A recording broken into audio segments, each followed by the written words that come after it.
നമസ്കാരം സർ. നമസ്കാരം. പ്രതിപക്ഷ നേതാവ്, ലോക്സഭാ പ്രതിപക്ഷ നേതാവ് രാഹുൽ ഗാന്ധി പൂനെയിൽ ഒരു സമ്മേളനം വിളിച്ചു ചേർത്തിരുന്നു. ഛാത്രോം കി ഗൂഞ്ച്, വിദ്യാർത്ഥികളുടെ മാറ്റുലി.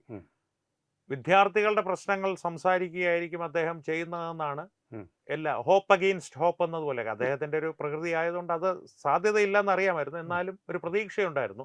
വിദ്യാർത്ഥികൾ നേരിടുന്ന എന്തെങ്കിലും പുതിയ പ്രശ്നങ്ങളോ അല്ലെങ്കിൽ പഴയ പ്രശ്നങ്ങളോ ഒക്കെ പരിഹരിക്കുന്നതിനെ കുറിച്ചുള്ള ചർച്ചകളാകും നടക്കുക എന്ന് പ്രതീക്ഷിച്ചപ്പോൾ അദ്ദേഹം വേദിയിൽ സംസാരിച്ചത് മുഴുവൻ മനുസ്മൃതിയെക്കുറിച്ചാണ്. മനുസ്മൃതി സ്ത്രീകളുടെ സ്വാതന്ത്ര്യത്തെ ഹനിക്കുന്നു. ഇതിലെ അത്തരത്തിലുള്ള ഒരു പ്രസംഗമായിരുന്നു. വളരെ ആവേശഭരിതമായിട്ടുള്ള അദ്ദേഹത്തിന്റെ ഇപ്പോഴത്തെ ഒരു പതിവുണ്ടല്ലോ, പവർ പോയിന്റ് പ്രസന്റേഷൻ, ഇതൊക്കെയായിട്ടുള്ള ഒരു ഒരു പ്രദർശനപരതയോടുകൂടിയുള്ള പ്രകടനമായിരുന്നു. എന്തു തോന്നുന്നു ചിരിക്കാൻ തോന്നുന്നു. കാരണം അദ്ദേഹത്തിന്റെ ഈ ഹിമാലയൻ ബ്ലണ്ടർ കേട്ടിട്ട് കൈയടിക്കാനും അവിടെ ആളുണ്ടായിരുന്നു. ആ കൈയടിച്ചവർ തീർച്ചയായിട്ടും അദ്ദേഹത്തിനേക്കാളും മണ്ടന്മാരോ മണ്ടികളോ ആയിരിക്കും. എന്ത് ദൈവമേ, ഇന്ത്യയുടെ ഈ എന്താണ് നമ്മുടെ നിലവാരം എന്ന് ഓർത്തിട്ടാണ് പൂനെ എന്ന് പറഞ്ഞ സിംബയോസിസ് പോലുള്ള film and television institute of India പോലുള്ള മഹത്തായ സ്ഥാപനങ്ങളുള്ള സ്ഥലത്താണ് ഞാൻ എന്റെ നല്ലൊരു ശതമാനം പൂനെയിൽ ചെലവഴിച്ചതാണ്. അതാണ് അറിയാമല്ലോ, സിംബി പ്രോഡക്റ്റ്. അതെ അതെ അതെ അതെ ഒരു റിട്രീറ്റിന്റെ നഗരം കൂടിയാണത്. അങ്ങനെയുള്ള സ്ഥലത്ത് നല്ല പണ്ഡിതന്മാരുള്ള സ്ഥലവും കൂടിയാണ്. റൊമീല താപ്പറിന്റെ സ്ഥലമാണത്. ആ സ്ഥലത്ത് പോയാണ് ഇയാൾ ഈ മണ്ടത്തരം ചൊല്ലിയത്. ഏതൊരു കൊച്ചുകുട്ടിക്കും നമ്മുടെ ഭാരതീയമായിട്ടുള്ള വേദശാസ്ത്രങ്ങളൊക്കെ പഠിച്ചിട്ടുള്ള ഏതൊരാൾക്കും സിമ്പിളായിട്ട് ഇതിൻ്റെ ഉത്തരം പറയാം. ഞാനൊരു പണ്ഡിതനൊന്നുമല്ല, ഹിന്ദു ശാസ്ത്രം ഒന്നും പഠിച്ച ആളൊന്നും അല്ല, നമ്മുടെ വേദങ്ങളും അല്ലെങ്കിൽ ഉപനിഷത്തുകളും ആഴത്തിൽ പഠിച്ച ആളും അല്ല. പക്ഷെ ഈ വിഡ്ഢിത്തത്തിന് മറുപടി പറയാൻ അതിൻ്റെ ഒന്നും ആവശ്യമില്ല. എന്നെ പോലെ ഒരു വിഡ്ഢി മതി. ഞാനൊരു ശ്ലോകം പറയാം, ശ്ലോകം ചൊല്ലാം. ശങ്കരീ നിൻ ഗുണത്രയത്തിൽ നിന്നു സംഭവിച്ചൊരാ മൂർത്തികൾ മൂവരും രത്നപീഠ പ്രതിഷ്ഠിതമാം നിന്റെ തൃപ്പദങ്ങളിൽ കുമ്പിടുന്നു സദാ. മൂർത്തികൾ മൂവരും എന്ന് പറയുന്നത് ഹിന്ദു വിശ്വാസത്തിന്റെ 3 തൂണുകളാണ്. മഹേശ്വരൻ, വിഷ്ണു, ബ്രഹ്മാവ്. ഉൽപ്പത്തി, അതുപോലെ തന്നെ സ്ഥിതി, അതുപോലെ ലയം. 3ന്റെയും ദൈവങ്ങളും മൂവരും ആരുടെ മുമ്പിൽ കുമ്പിടുന്നു? ശങ്കരി എന്ന് പറയുന്ന ദേവിയുടെ ആദി പരാശക്തിയാണ് ഹിന്ദുമതം ഏറ്റവും കൂടുതൽ ഊന്നൽ നൽകുന്ന ദൈവം. ഇത് വല്ലതും അറിയാമോ തനിക്ക്? കാത്തലിക് മതത്തിൽ വിശ്വസിക്കുകയൊക്കെ ചെയ്യുന്ന ആള് ഹിന്ദു മതത്തിന്റെ ആ ഏറ്റവും വലിയ തൂണ്, ഈ 3 തൂണുകളും ചേർന്ന് ഒന്നാണെങ്കിൽ ആ തൂണാണ് ദേവീ സങ്കല്പം എന്ന് പറയുന്നത്. വല്ലതും അറിയാമോ? ഇതിനെപ്പറ്റി വല്ലതും ചിന്തിച്ചിട്ടുണ്ടോ? ഇത് പറഞ്ഞിരിക്കുന്നത് നമ്മുടെ കേരളത്തിൽ നിന്നുള്ള ഈ വേദങ്ങളൊക്കെ പഠിച്ച സാക്ഷാൽ ശങ്കരൻ, ആദിശങ്കരൻ പറഞ്ഞിട്ടുള്ളതാണ്. അദ്ദേഹത്തിന്റെ സൗന്ദര്യ ലഹരിയിൽ പറഞ്ഞിട്ടുള്ളതാണ്. ഇതിന്റെ പരിഭാഷ മലയാളത്തിലാക്കിയിട്ട് സംസ്കൃതത്തിലാണെന്ന്. മലയാളത്തിൽ പരിഭാഷ ചെയ്തിരിക്കുന്നത് ശ്രീ ബാലചന്ദ്രൻ ചുള്ളിക്കാട്. മനോഹരമായ പദാവലികൾ. ഇതിൽ കൂടുതൽ സിമ്പിളായിട്ട് മനസ്സിലാക്കാൻ വേറൊന്നും വേണ്ടല്ലോ. ഇത് വല്ലതും വായിച്ചിട്ടുണ്ടോ? അറിയാമോ? ഇങ്ങനൊരു കൃതി ഉണ്ടെന്ന് തന്നെ അറിയാമോ ഈ മനുഷ്യന്? അദ്ദേഹത്തിന് മസിൽ ഇങ്ങനെ പെരുപ്പിക്കുക, ജിമ്മിൽ പോയി മസിൽ പെരുപ്പിക്കുക എന്നുള്ള ഒരൊറ്റ പരിപാടിയല്ലാതെ വായിക്കുക. അത്യാവശ്യം ഇദ്ദേഹത്തിന്റെ ഉപദേഷ്ടാക്കളുണ്ടല്ലോ, ഇതിനേക്കാൾ പമ്പര വിഡ്ഢികളാ 3 പേർ. അവിടെയുണ്ടൊരു ത്രിമൂർത്തികൾ, പമ്പര വിഡ്ഢികളായിട്ട്. അവരുടെ പേരൊന്നും ഞാൻ പറയുന്നില്ല. അതുകൊണ്ടാണ് മനുസ്മൃതി എന്ന് പറയുന്നത്. എന്താ ഈ സ്മൃതികൾ എന്ന് പറയുന്നത്? ഇദ്ദേഹം മനു മാത്രമല്ല എഴുതിയിട്ടുള്ളത്, സ്മൃതികൾ പലതുണ്ട്. ഇത് എല്ലാ കാലത്തേക്കും നിങ്ങൾ ഇതുപോലെ അനുസരിച്ചു കൊള്ളണം, അല്ലെങ്കിൽ നിങ്ങൾ മതത്തിൽ നിന്ന് ഭ്രഷ്ടാവുമെന്ന് ഒരിക്കലും പറഞ്ഞിട്ടില്ല. ഹിന്ദുവിനില്ലാതെ ഭഗവത്ഗീത പോലും സാക്ഷാൽ ശ്രീകൃഷ്ണൻ, യോഗീശ്വരനായ സാക്ഷാൽ ശ്രീകൃഷ്ണൻ പോലും അതിന്റെ അവസാനം എന്താ പറയുന്നത്? ഞാൻ ഇങ്ങനെയൊക്കെ പറഞ്ഞു, നീ ഇതിനെക്കുറിച്ചൊക്കെ ചിന്തിച്ച് ആലോചിച്ച് നിനക്ക് ബോധ്യം വരിക. അതാണ് ഹിന്ദു എന്നുള്ള നിലയിൽ ഞാൻ അഭിമാനിക്കുന്നത്. രാഹുൽ ഗാന്ധി, ഞാൻ അഭിമാനിക്കുന്നു. എൻ്റെ മേൽ ഒരാൾ ഒരു അഭിപ്രായം അടിച്ചേൽപ്പിക്കുന്നില്ല. നീ ഇതുപോലെ ഈ ചട്ടങ്ങളെല്ലാം പാലിച്ചോണം, അല്ലെങ്കിൽ നിന്നെ പുറത്താക്കും, ഭ്രഷ്ടി കൽപ്പിച്ചോണം, നീ 1 മാസം നീ പട്ടിണി കിടന്നോളം. ഒരാളും പറയാനില്ല. ഞാൻ അമ്പലത്തിൽ പോയില്ലെങ്കിൽ ചോദിക്കാൻ ആരുമില്ല എന്താ വരാത്തെന്ന്. ഒരു പാതിരിയും എന്നോട് ചോദിക്കില്ല, ഒരു വികാരിയും എന്നോട് ചോദിക്കില്ല. വികാരം ഉണർത്തിക്കൊണ്ട്. അതാണ് ഈ മതം, ജനാധിപത്യം, സ്വാതന്ത്ര്യം. ഇനി സ്ത്രീയെക്കുറിച്ച് ഈ മനു തന്നെ പറഞ്ഞിട്ടുള്ളത് കേട്ടിട്ടുണ്ടോ? നിങ്ങൾ അത് വായിച്ചിട്ടുണ്ടോ? നിങ്ങൾ എന്താ വിചാരിച്ചിരിക്കുന്നത്? ഇത് ഒന്ന് മുഴുവൻ വായിക്കണം, അല്ലാതെ ഈ സന്ദർഭത്തിൽ നിന്ന് അടർത്തിയെടുക്കരുത്. ഇതേ മനു തന്നെ പറഞ്ഞിട്ടുണ്ട്, യത് യത്ര നാര്യസ്തു പൂജ്യന്തേ രമതേ തത്ര ദേവത. ഇതിന്റെ അർത്ഥം ഇത് സംസ്കൃതമാണ്. സംസ്കൃതമൊന്നും താങ്കൾക്ക് അറിയില്ലല്ലോ. ഇത് താങ്കൾക്ക് അറിയാവുന്ന ഭാഷ എന്ന് പറയുന്നത് നമുക്കറിയാം എന്ത് ഭാഷയാണെന്നുള്ളത് നമുക്കറിയാം. ഒക്കെ ആയിരിക്കും താങ്കൾക്ക് അറിയാവുന്നത്. അതുകൊണ്ട് എവിടെ സ്ത്രീകൾ പൂജിക്കപ്പെടുന്നുവോ അവിടെ ദൈവം കുടികൊള്ളുന്നു എന്നാണ് പറഞ്ഞത്. എന്ന് പറഞ്ഞാൽ അത്രമാത്രം സ്ത്രീ എന്ന് പറഞ്ഞാൽ ശക്തിയാണ്, ശക്തി എന്ന് പറഞ്ഞാൽ ദേവതയാണ് എന്ന് പഠിപ്പിച്ച ഒരു മതത്തെയാണ് നിങ്ങൾ പരിഹസിക്കാൻ ശ്രമിക്കുന്നത്, ചില വിഡ്ഢികളെ പോലെ. ഒരു അടിക്കുറിപ്പും കൂടി ചേർക്കുന്നു. ഇന്ദിരാഗാന്ധിയും സോണിയാഗാന്ധിയും പ്രിയങ്ക ഗാന്ധിയും മാത്രമല്ല ഭാരതത്തിലെ സ്ത്രീകൾ. അതെ, ഞാൻ ആ ഇന്ദിരാഗാന്ധിയെ ദുർഗ എന്ന് വിളിച്ചത് AB വാജ്പേയി ആണ്. സനാതന ധർമ്മത്തിൽ വിശ്വസിക്കുന്ന ആള്. അങ്ങനെ ഒരാൾക്ക് അങ്ങനെ വിളിക്കാൻ പറ്റും? ആ ദുർഗയുടെ പേര് കേൾക്കുമ്പോഴാണ് ഇപ്പോൾ സോണിയാഗാന്ധിക്ക് അസ്വസ്ഥത വരുന്നത്. വന്ദേ മാതരത്തിൽ ഈ ചക്കുളത്തുകാവ് എന്ന് പറഞ്ഞൊരു ക്ഷേത്രം കേരളത്തിലേക്കുണ്ട്. താങ്കൾ പൊറോട്ട കഴിക്കാനും അതുപോലെ തന്നെ ബനാന ഫ്രൈ കഴിക്കാനുമാണല്ലോ കേരളത്തിൽ വരുന്നത്. ഒന്ന് സന്ദർശിച്ചു നോക്കുക. അവിടെ ഒരു പൊങ്കാല എന്ന് പറഞ്ഞ ചടങ്ങുണ്ട്. സ്ത്രീകൾക്ക് വേണ്ടിയിട്ടാണ് ഈ പൊങ്കാല. അത് നമ്മുടെ തിരുവനന്തപുരത്തും ഉണ്ട്, ആറ്റുകാൽ ക്ഷേത്രത്തിലും ഉണ്ട്. സ്ത്രീകളുടെ ശബരിമല എന്നറിയപ്പെടുന്ന സ്ഥലത്തും. അവിടെ ഈ ചക്കുളത്തുകാവിലെ പ്രത്യേകത എന്താണ്? സ്ത്രീകളെ പൂജിക്കും. അവിടെ നരീപൂജ എന്ന് പറയുന്ന ഒരു പൂജയുണ്ട്. വേറെ ഏതൊരു മതത്തിനുണ്ടത്? നിങ്ങൾ അഭിമാനിക്കേണ്ട കാര്യത്തെ നിങ്ങൾ അപമാനിക്കുകയല്ലേ ഹിന്ദു മതത്തെ ചെയ്യുന്നത്? ഏതെങ്കിലും മതത്തിനുണ്ടോ? സ്ത്രീകളെ കരാർ അനുസരിച്ച് കല്യാണം കഴിക്കുന്നതാണ്, അവർ അടിമകളാണെന്ന് ഒരു മതം പറയുന്നു.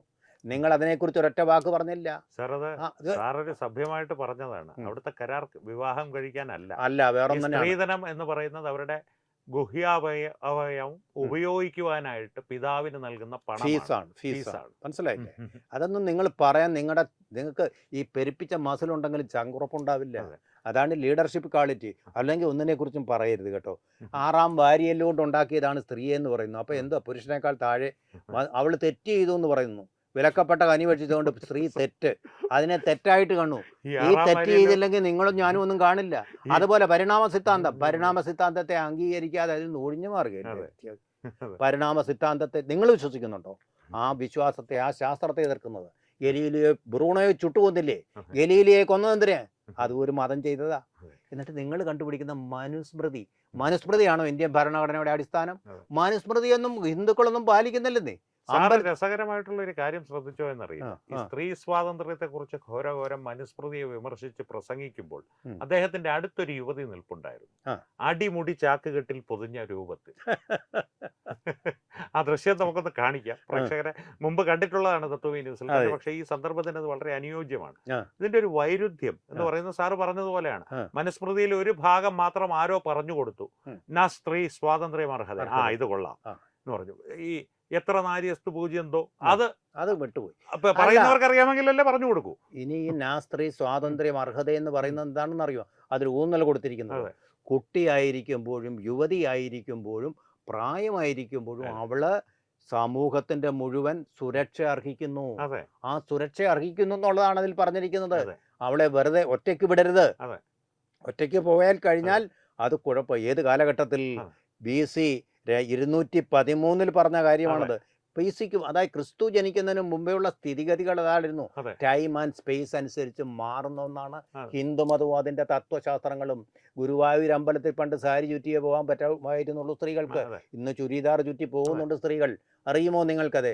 കാലാനുസാരിയായി ആചാരങ്ങൾ മാറുന്ന ഒന്നാണ്. ഇന്ന് നോക്കൂ, ഈ തീയിൽ ചാടി സ്ത്രീകള് വിധവകൾ മരിക്കുന്ന സമ്പ്രദായം എന്നുണ്ടോ? നമ്മൾ മാറ്റി അങ്ങനെ പരിഷ്കരിച്ച് മുന്നോട്ട് പോകുന്ന മതമാണേ.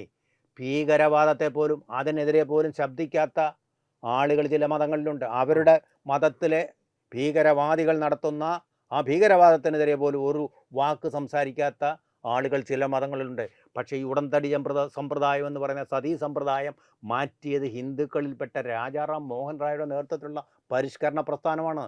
പരിഷ്കരണത്തിന് വിധേയമായി കാലത്തിനനുസരിച്ച് മാറ്റി കൊണ്ടുപോകുന്ന എപ്പോഴും ശുദ്ധമായി കൊണ്ടിരിക്കുന്ന ഒരു മതമാണ് ഹിന്ദു മതം. നിങ്ങൾക്ക് പരിഷ്കാരം വരുത്താനുണ്ടോ? നിങ്ങൾ ഹിന്ദുവാണ്, ശൈവനാണെന്ന് അവകാശപ്പെടുന്നല്ലോ. നിങ്ങൾ പൂനെയിലെ സ്ത്രീകളോട് ഇന്ന് പരിഹാസരൂപേണയല്ല പറയണ്ട ഹിന്ദു മതത്തിന്റെ ഇത് മാറ്റണം, അത് മാറ്റണം, അംഗീകരിക്കും, അത് അംഗീകരിക്കും. അതിനകത്തെ കലാപം ഉണ്ടാക്കുകയില്ല, ഭീകരവാദം ഉണ്ടാക്കുകയില്ല. ഹിന്ദുമതം, ദാറ്റ് ഈസ് ഹിന്ദുമതം. കാരണം കേരളത്തില് ജനങ്ങൾക്ക് അത് കൂടുതൽ മനസ്സിലാകേണ്ടതാണ്. കാരണം ഇത്രയും യുഗപ്രഭാവന്മാർ, അത് ശങ്കരനായാലും ശ്രീനാരായണ ഗുരുദേവനായാലും മഹാത്മാ അയ്യങ്കാളി ആയാലും ഹിന്ദുമതത്തിനുള്ളിൽ നിന്ന് തന്നെ ഈ ഒരു പരിഷ്കരണത്തിനായിട്ടുള്ള മഹാത്മാക്കൾ ഉയർന്നു വരികയാണ്. അല്ലാതെ പുറത്തു നിന്ന് ഏതെങ്കിലും ഒരു മിഷണറി വന്ന് ഹിന്ദുമതത്തെ അങ്ങ് സംരക്ഷിച്ച് രക്ഷിച്ച ഒരു കഥയല്ല ഇവിടെ ഉള്ളത്. പുതിയ രക്ഷകൻ വന്നിരിക്കുക. അതെ, ഈ മനുഷ്യ നിങ്ങളോട് ഞാൻ ചോദിക്കുകയാണ്, നിങ്ങൾ ഈ ഗാർഗി എന്നുള്ള പേര് കേട്ടിട്ടുണ്ടോ? ലോപാമുദ്ര എന്നുള്ള പേര് കേട്ടിട്ടുണ്ടോ? അതുപോലെ ഔവയ്യാർ എന്ന് പറയുന്ന തമിഴ് കവയത്രിയുടെ പേര് നിങ്ങൾ കേട്ടിട്ടുണ്ടോ? അവരൊക്കെ മീര എന്ന് പറയുന്ന ആളിന്റെ പേര് കേട്ടിട്ടുണ്ടോ? അഹല്യാബായി ഹോൾക്കർ. ഹോൾക്കർ ഹിന്ദു മതത്തിൽ എത്ര ഉന്നതമായ സ്ഥാനമാണ് കൊടുത്തിരിക്കുന്നത്. അതുപോലെ സ്ത്രീകൾ പൂജ ചെയ്യുന്ന ക്ഷേത്രങ്ങളെ പറ്റി നിങ്ങൾ കേട്ടിട്ടുണ്ടോ? മറ്റൊരു മതത്തിനും ചിന്തിക്കാൻ പോലും കഴിയാത്ത കാര്യങ്ങൾ ചെയ്യുന്ന ഈ ഹിന്ദുമതം, ഈ ജനാധിപത്യ മതം, ഫാഷിസം ഇല്ലാത്ത മതം, അടിച്ചേൽപ്പിക്കൽ ഇല്ലാത്ത മതം, അതിനെ അവഹേളിക്കുമ്പോൾ നോക്കുക, നിങ്ങൾ പമ്പര വിഡ്ഢിയാണ്, പപ്പുവാണ്. നിങ്ങൾ ഒരിക്കലും ഇനി നിങ്ങളുടെ പാർട്ടി ഇനി ഇന്ത്യയിൽ രക്ഷപ്പെടാൻ പോകുന്നില്ല എന്നുള്ളത്. കാരണം ജനങ്ങൾ നമ്മുടെ സംസ്കാരം അത്രമാത്രം വെറുത്തു കഴിഞ്ഞു നിങ്ങളെപ്പോലുള്ള ഒരു മുടിയനായ പത്രനെ കൊണ്ട്. സഹിക്കാവുന്നതിന്റെ പരമാവധി സഹിച്ചു. ഇനി ഒരിക്കലും കോൺഗ്രസ് ജയിക്കില്ല വിഷമത്തിൽ സന്തോഷത്തോടല്ലേ പറയുന്നത്, ജയിക്കില്ല എന്ന് ഉറപ്പുവരുത്തുകയാണ് നിങ്ങൾ പൂനെയിൽ നടത്തിയ ഈ വിഡ്ഢിത്തം കൊണ്ട്. അതൊരു വല്ലാത്ത വഷവൻ പ്രകടനമായി പോയി. കാരണം എന്ന് വെച്ച് കഴിഞ്ഞാൽ ഈ ചരിത്രമോ നമ്മുടെ ഇതിഹാസ ചരിത്രങ്ങളോ ഒന്നും അറിയില്ല എന്നുള്ളതാണ് ഏറ്റവും ദുഃഖകരമായിട്ടുള്ള കാര്യം. കാരണം KC വേണുഗോപാലിനെ പോലുള്ളവരെങ്കിലും അതൊന്ന് പറഞ്ഞ് തിരുത്തണമായിരുന്നു. കാരണം സാറേ ഒരു കാര്യം, നമ്മൾ നമ്മുടെയൊക്കെ ക്ഷേത്രങ്ങളിൽ KC വേണുഗോപാലും VD സതീശനൊക്കെ വലിയ ഭക്തരാണെന്നാണ് പറയുന്നത്. സ്ഥിരമായി കേൾക്കുന്ന ഒരു സുപ്രഭാതമുണ്ട്, കൗസല്യ സുപ്രജ രാമപൂർവ സന്ധ്യാ പ്രവർത്തക. ഈ ശ്രീരാമനെ മാത്രമല്ല, അർജുനായാലും ശരി, യുധിഷ്ഠനായാലും ശരി, ഘടോൽഗജനായാലും ശരി, ശ്രീകൃഷ്ണനായാലും ശരി, ശ്രീരാമനായാലും ശരി, ദശരഥ നന്ദനൻ എന്ന് രണ്ടാമതേ വിളിക്കുകയുള്ളൂ. കൗസല്യാത്മജൻ എന്നാണ് ആദ്യം വിളിക്കുന്നത്. അമ്മയുടെ പേര് പറഞ്ഞാണ് മകനെ അറിയപ്പെടുന്നത്. മകളെ അങ്ങനെയല്ല. മകൾക്ക് സ്വന്തമായിട്ടുള്ളൊരു വ്യക്തിത്വമുണ്ട്. മകന് അമ്മയുണ്ടെങ്കിലേ വ്യക്തിത്വമുള്ളൂ എന്നുള്ളത് പണ്ടേ പറഞ്ഞു വെച്ചിട്ടുള്ളതാണ്. സാറിന്റെ അഭിപ്രായത്തിന് വേണ്ടി കൂട്ടിച്ചേർത്തു മാത്രം. ആദിവാസികളെ കേട്ടിട്ടുണ്ടല്ലോ, ഗിരിജനങ്ങളെ കുറിച്ച് കേട്ടിട്ടുണ്ടല്ലോ നിങ്ങള്. വനവാസികള് അവരുടെ ദൈവങ്ങൾ ദേവതകളാണ്, സ്ത്രീകളാണ്. അമ്മ ദൈവങ്ങൾ, അതെല്ലാം മലമുകളിലുള്ള ദൈവങ്ങൾ എന്ന് പറയുന്നത് അവരെല്ലാം സ്ത്രീകളാണ്. സ്ത്രീകൾക്ക് ഇത്രയും പ്രാധാന്യം കൊടുക്കുന്നത് എവിടെയുണ്ട്? ഏതൊരു മതത്തിലുണ്ട്. കേരളത്തിൽ തന്നെ കുലദൈവങ്ങൾക്ക് കളരിയിൽ വെക്കുന്നത് ഭദ്രകാളിയാണ്. ശിവനെ പിന്നെ പ്രതിഷ്ഠിക്കുകയുള്ളൂ. ഇനി പിന്നൊരു കാര്യം, എവിടെ ഇതാണോ പേട്രിയാർക്കൽ മതം എന്ന് നിങ്ങൾ പറയുന്നത്? ഇനി നിങ്ങളൊന്ന് ശങ്കരാചാര്യരും മാധ്വാചാര്യരും, അന്നത്തെ കാലത്തെ ഇന്ത്യയിലെ ഏറ്റവും വലിയ പണ്ഡിതന്മാർ തമ്മിലൊരു ഡിബേറ്റ്, സംവാദം നടന്നു. ആ സംവാദത്തില് വിധികർത്താവായിട്ടിരുന്നത്, അഭിമാനമുണ്ട്, ഒരു സ്ത്രീയായിരുന്നു. അറിയാമോ നിങ്ങൾക്ക് ഇതുവല്ലോ അറിയാമോ? ലോകത്തിലെ ഏറ്റവും അധികം മാട്രിയാർക്കലായിട്ടുള്ള മതമാണ് ഹിന്ദു മതം. അതിന്റെ ഭാഗമാണ് മാട്രിയാർക്കൽ സിസ്റ്റം എന്ന് മാതുല സമ്പ്രദായം, അല്ലെ? കൂട്ടുകുടുംബ സമ്പ്രദായം കേരളത്തിൽ ഉണ്ടായിരുന്ന ഏറെക്കാലം അതിന്റെ ഒരു ഭാഗമായിട്ടാണ്. ഇന്നും നോക്കൂ, ഇന്ത്യയിലെ ക്ഷേത്രങ്ങളുടെ എണ്ണം വെച്ച് നോക്കിയാൽ ഏറ്റവും കൂടുതലുള്ള ദേവീ ക്ഷേത്രങ്ങളാണ്, നമ്മുടെ മലദൈവതകളാണ്, ദേവതകളാണ്. മനസ്സിലായില്ലേ? എവിടെയും ഏറ്റവും കൂടുതൽ പൂജിക്കപ്പെടുന്നത് ഈ ദേവിമാരാണ്. ഒരു മേട്രിയാർക്കൽ സ്വഭാവമുള്ള മതം ഏതെന്ന് ചോദിച്ചാൽ അത് ഹിന്ദു മതം മാത്രമേ ഉള്ളൂ. ബാക്കിയെല്ലാം പേട്രണൈസ് ചെയ്യുന്ന മതങ്ങളാണ്, പേട്രിയാർക്കൽ മതങ്ങളാണ്. ഒരു സംശയമില്ല. നിങ്ങൾ അതിനെപ്പറ്റി ചൂണ്ടാനങ്കത്തില്ല, നിങ്ങൾക്കതിന് ചുണയില്ല. നിങ്ങൾക്ക് എപ്പോഴും ഒരു ഹിന്ദു മതം ഉണ്ട്, ഇട്ട് കൊട്ടാൻ വഴിയരിയിലെ ചെണ്ടയല്ലേ, അതിൽ കൊട്ടി നിങ്ങൾ മിടുക്ക് കാണിക്കുന്നുണ്ടല്ലോ. കഷ്ടമാണ്. നിങ്ങളുടെ തന്നെ ശാപപ്പെട്ടിയിലെ അവസാനത്തെ ആണിച്ച് പൂനെയിൽ അടിച്ചു കഴിഞ്ഞിരിക്കുന്നത്. ഒരു സംശയമില്ല. അപ്പൊ വന്നിരിക്കുകയാണ് സാറേ, പുതിയ സർവേ വന്നിരിക്കുകയാണ്. BJP ഒറ്റയ്ക്ക് 261 സീറ്റ് നേടും. അതുപോലെ തന്നെ NDA മുന്നണി 361 നേടും. അത് 400 കൊടുക്കുകയാണ്. ഹേ മനുഷ്യ, കഷ്ടം. പ്രതിപക്ഷ നേതാവ് കുറച്ച് നാളും കൂടി കഴിയുമ്പോഴത്തേക്ക് മിക്കവാറും BJP ഒറ്റയ്ക്ക് ഭൂരിപക്ഷം 300 കടക്കാനുള്ള എല്ലാം അദ്ദേഹം തന്നെ നടന്ന് ചെയ്യുന്നുണ്ട്. കഷ്ടം എന്നല്ല അല്ല, ഈ ഒരു ഹിന്ദുമതത്തെ അപമാനിക്കുന്ന ഈ ഒരു ശീലം ഇന്നും ഇന്നലെയും തുടങ്ങിയതല്ല. കാരണം RSSന്റെ ആളുകളായിരിക്കും. RSS എന്ന് പറയുന്നത് ഈ കുറി തൊട്ട് നടക്കുന്നവരെയാണ്. RSS എന്ന് ഹിന്ദുക്കളെ പൊതുവായിട്ട് അവർ വിശേഷിപ്പിക്കാൻ ഉപയോഗിക്കുന്നത്. ഹിന്ദുമതത്തോടുള്ള വെറുപ്പിനെ മറയ്ക്കാൻ ഉപയോഗിക്കുന്ന ഒരു മറയാണ് RSS എന്നുള്ളത് പ്രകടമാണ്. അവരാണ് പുറത്തിറങ്ങി ഉപദ്രവങ്ങൾ സ്ത്രീകൾക്ക് നേരെ ചെയ്യുന്നത്. ഈ നമ്മുടെ നാട്ടിൽ നിരന്തരമായിട്ടുള്ള, നമ്മുടെ ഡൽഹിയിൽ അഭയ കേസിലാണെങ്കിൽ ആ പെൺകുട്ടിയോട് ഏറ്റവും ക്രൂരതയോടെ അകത്തേക്ക് ഗുഹ്യഭാഗങ്ങളിൽ ഇരുമ്പ് കമ്പി വരെ ഇടിച്ചു കയറ്റിയത് പ്രായപൂർത്തിയാകാത്ത ഒരു പ്രത്യേക സമാധാന മതക്കാരനാണ്. അങ്ങനെ വരുമ്പോഴത്തേക്ക് ഇതിനെ എന്ത് തെളിവിൻ്റെ അടിസ്ഥാനത്തിലാണ്? ഇപ്പോൾ തന്നെ ഇന്നലെ നമ്മൾ സംസാരിച്ചപ്പോൾ ഞാൻ പറഞ്ഞിരുന്നു, ഝൂട്ട് കി ഗൂഞ്ച് എന്നൊരു വെബ്സൈറ്റ് തുടങ്ങിയിട്ടുണ്ട്. രാഹുൽ ഗാന്ധി പൂനെയിൽ നിന്ന് ഒരു ജൂൺ 17 മുതൽ ഓഗസ്റ്റ് 22 വരെ 4 സമ്മേളനങ്ങൾ നടത്തിയിരുന്നു. രാജസ്ഥാനിലെ കോട്ടയിൽ, പ്രയാഗ്രാജിൽ, ഡെഹ്റാഡൂണിൽ, ഏറ്റവും അവസാനം പൂനെയിൽ. ഡെഹ്റാഡൂണിൽ നിന്ന് തുടങ്ങി കോട്ട, പ്രയാഗ്രാജ്, പൂനെ, അങ്ങനെയായിരുന്നു അതിന്റെ ക്രമം. ഉം. ഇവിടെ അദ്ദേഹം പറഞ്ഞ 40 നുണകൾ വസ്തുതാപരമായി പൊളിച്ചടുക്കിക്കൊണ്ടൊരു വെബ്സൈറ്റ് ഇന്നലെ 20കാരിയായ ഒരു പെൺകുട്ടിയാണ് തുടങ്ങിയത്. അവിടെയും സ്ത്രീ ശക്തിയാണ്. ഇതിനെയാണോ മനുസ്മൃതി എന്ന് അദ്ദേഹം പറയുന്നത്? സാറിന്റെ ഒരു അഭിപ്രായം ഈ അതെ വിഷയത്തിൽ? അതെ, മനുസ്മൃതി എന്താണെന്ന് നിങ്ങൾക്കറിയാം. അഞ്ജനം എന്നാൽ എനിക്കറിയാം, മഞ്ഞൾ പോലെ കറുത്തിരിക്കുമെന്ന് പറയുകയാണത്. അതെ. ഇത് ഒരു രക്ഷയും ഇല്ല, നോ ഹോപ്പ്, ഹോപ്പ്ലെസ് ആണ്. അതെ. ഒരു രക്ഷയും ഇല്ല. ഇദ്ദേഹത്തിനെ കാരണം- കൊണ്ടുവന്ന് വീണ്ടും വീണ്ടും തെളിയിക്കുകയാണ്. ഇത് എനിക്കറിയില്ല, കോൺഗ്രസിന്റെ പതനം എത്ര സന്തോഷത്തോടെയല്ല നമ്മൾ കാണുന്നത്. അതെ.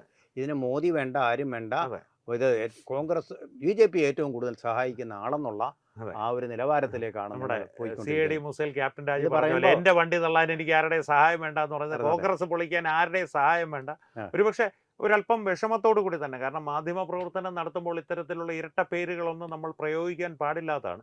പക്ഷെ താൻ പപ്പു ആണ് എന്ന് അദ്ദേഹം സഭയിൽ പറഞ്ഞത് ഒരുപക്ഷെ ആത്മാർത്ഥമായിട്ടാണോ? ഞാൻ പപ്പു ആണ്, പപ്പു ആണ്, പപ്പു ആണ് എന്ന് ആവർത്തിച്ച് അദ്ദേഹം ലോക്സഭയിൽ പറഞ്ഞിട്ടുണ്ട് മുൻപ്.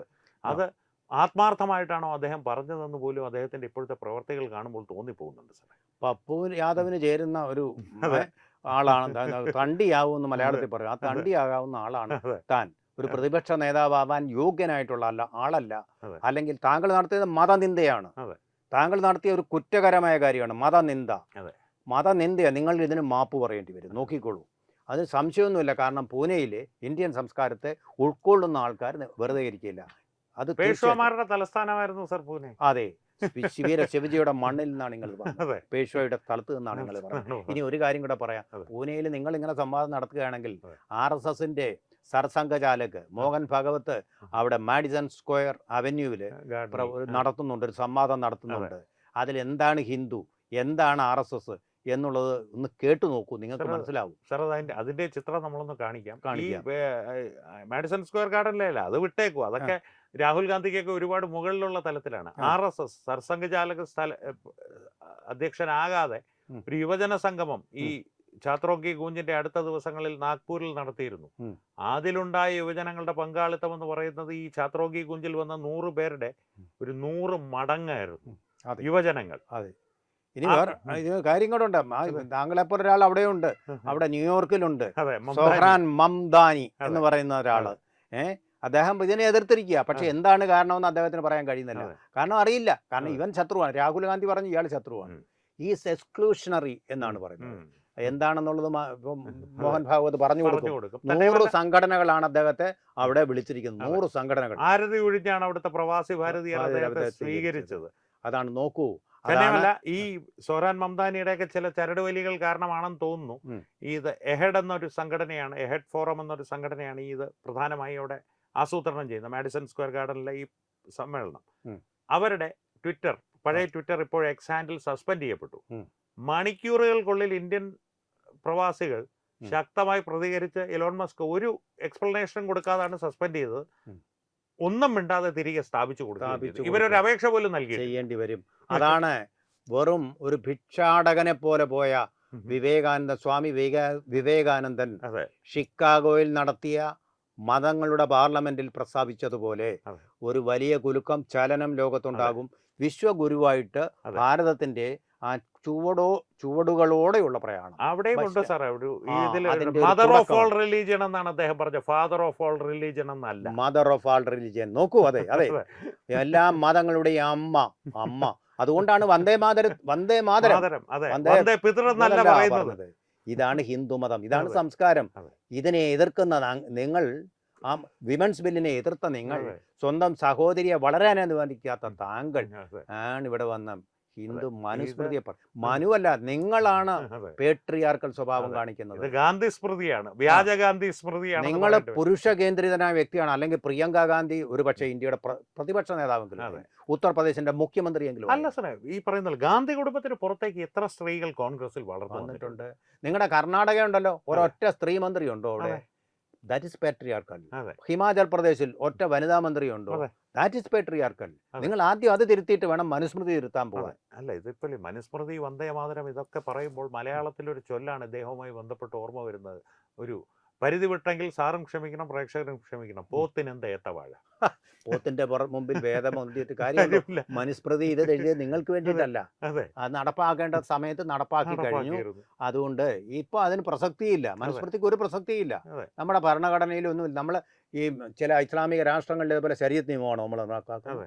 ഇവിടെ ആരെങ്കിലും ഒരു ഋഷി പറഞ്ഞതല്ല നമ്മൾ നടക്കുന്ന ഭരണഘടന. അങ്ങനെ ഋഷി പറഞ്ഞതനുസരിച്ച് ഭരിക്കണമെന്ന് ഒരു രാജാവിനോട് ഒരു ഋഷിയും ഇന്ത്യയിൽ പറഞ്ഞിട്ടില്ല. അങ്ങനെയല്ല ഭരണം നടക്കുന്നത്.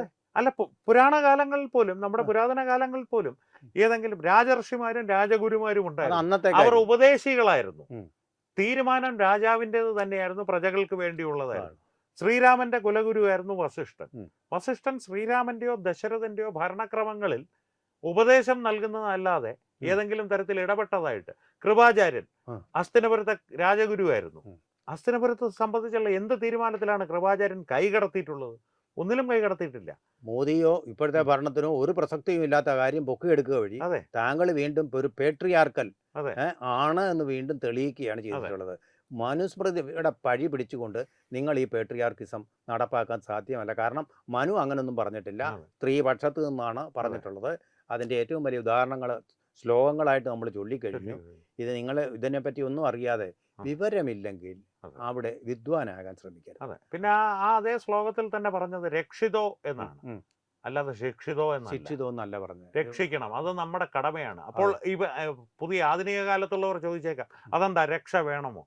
ദൗർഭാഗ്യകരമായ ഒരു സാഹചര്യം വേണമെന്നുള്ളത് തന്നെയാണ്. ശരിയാണ്, തുല്യര് തന്നെയാണ്, ഒരുപടി മുകളിൽ തന്നെയാണ്. പക്ഷെ ശാരീരികമായിട്ടുള്ള ശക്തിയുള്ള ചില ക്രിമിനലുകൾ, ചില പുഴുക്കുത്തുകൾ നമ്മുടെ സമൂഹത്തിലുണ്ട്. ആ രക്ഷ എന്ന് പറയുന്നതിൽ ഒന്നാണ് ഇപ്പൊ ഇന്ത്യ നടപ്പാക്കാൻ പോകുന്നത്, വനിതാ സംവരണം. ആ സംവരണം അത് അവർക്ക് രക്ഷയാണ്. കാരണം അവർ സ്വന്തമായിട്ട് കടന്നു വരാൻ പറ്റുന്ന സ്പേസ് കോൺഗ്രസിന്റെ 70 വർഷത്തെ ഭരണകാലത്ത് ഉണ്ടായിട്ടുണ്ടോ? അതിനുള്ള സ്പേസ് സ്വന്തമായിട്ട് കടന്നു വരാൻ ഇല്ല. അതുകൊണ്ടാണ് നമുക്ക് അവർക്കൊരു പരിഗണന, ഈ പറയുന്ന രക്ഷ നമ്മളത് കൊടുക്കണം. സമൂഹത്തിന്റെ ആവശ്യമാണ്. ആ ഒരു ഹിന്ദു സൊസൈറ്റിയിലാണ്, ഹിന്ദു സംസ്കാരമുള്ള ഒരു സൊസൈറ്റിക്ക് മാത്രമേ അത് ഉൾക്കൊള്ളാൻ പറ്റൂ എന്നുള്ളതാണ് അതിൻ്റെ ഏറ്റവും വലിയ കാര്യം. അതുകൊണ്ട് നിങ്ങൾ ഹിന്ദു മതത്തെയോ ഇന്ത്യയെയോ ഈ കാര്യങ്ങളൊന്നും പഠിപ്പിക്കാൻ വരണ്ട. ഉൾക്കൊണ്ടതിനെ ഉൾക്കൊണ്ടും തള്ളതിനെ തള്ളിയും മുന്നോട്ട് പോകുന്ന സ്വഭാവമുള്ള ഗംഗാ നദി പോലെയുള്ള ഒരു സംസ്കാരമാണ്. അതുകൊണ്ട് അവിടെ വന്നിട്ട് മാക്സ് മുള്ളർ പറഞ്ഞ പോലെ ഈ ഇന്ത്യക്കാരെയാണ് ഇത്രയും വിജ്ഞാനത്തിൻ്റെ ഇവിടെയുള്ള അറിവ്, ഇവിടെയുള്ള അത്ര അറിവ് ലോകത്തിൽ എവിടെയും ഇല്ല. ലോകത്തിൽ ഉള്ള അറിവുകൾ മുഴുവൻ ഇവിടെയുണ്ട്. ഇവിടെ ഇല്ലാത്ത അറിവ് ലോകത്ത് വേറെടുത്തുമില്ല. അതുകൊണ്ട് ഇനി മിഷണറിമാരോടാ പറഞ്ഞത്, നിങ്ങൾ ഇവിടെ വന്ന് ഇന്ത്യക്കാരെ പഠിപ്പിക്കാൻ വരല്ലേ എന്ന് പറഞ്ഞ മാക്സ് മുള്ളർ ഇന്ത്യക്കാരനല്ല, ജർമ്മൻകാരനാണ്. ആ മാക്സ് മുള്ളർ പറഞ്ഞ് ഇടത്ത് നിങ്ങൾ കുറി പുതിയ പാഠങ്ങൾ പഠിപ്പിക്കാൻ വരല്ലേ എൻ്റെ രാഹുൽ ഗാന്ധി? വളരെ കഷ്ടമാണെന്ന്. ഇപ്പോൾ അദ്ദേഹത്തെ കൊണ്ട് ആകെ പ്രയോജനമുള്ളത് നമ്മളെ പോലുള്ളവർക്കാണ്. നമുക്ക് സംവാദങ്ങൾക്ക് വിഷയങ്ങൾ അദ്ദേഹം ഇങ്ങനെ നിർലോഭം നമുക്ക് തന്നുകൊണ്ടിരിക്കും. ഒരു മുട്ടുമില്ല. അതുകൊണ്ട് നമ്മളെ താങ്ക് യു. അതെ, നന്ദി പറഞ്ഞുകൊണ്ട് വേണം നമുക്ക് അവസാനിപ്പിക്കാനെന്ന് തോന്നുന്നു. എന്തായാലും വളരെ നന്ദി സർ. നമസ്കാരം. HIV അണുബാധ സന്തോഷപൂർണമായ ഒരു ജീവിതത്തിന് തടസ്സമല്ല. HIV അണുബാധയ്ക്ക് ഫലപ്രദമായ ചികിത്സ ഇന്ന് ലഭ്യമാണ്. ഇതിന് യഥാസമയം അണുബാധ കണ്ടെത്തുന്നതും കാലേക്കൂട്ടി ചികിത്സ നടത്തേണ്ടതും അത്യാവശ്യമാണ്. സൗജന്യമായ ചികിത്സയും മാർഗനിർദ്ദേശങ്ങളും സർക്കാർ ആശുപത്രികളിലെ ART അഥവാ ഉഷസ് കേന്ദ്രങ്ങളിൽ ലഭ്യമാണ്. ആരോഗ്യ സംരക്ഷണം ഓരോരുത്തരുടെയും ഉത്തരവാദിത്തമാണ്.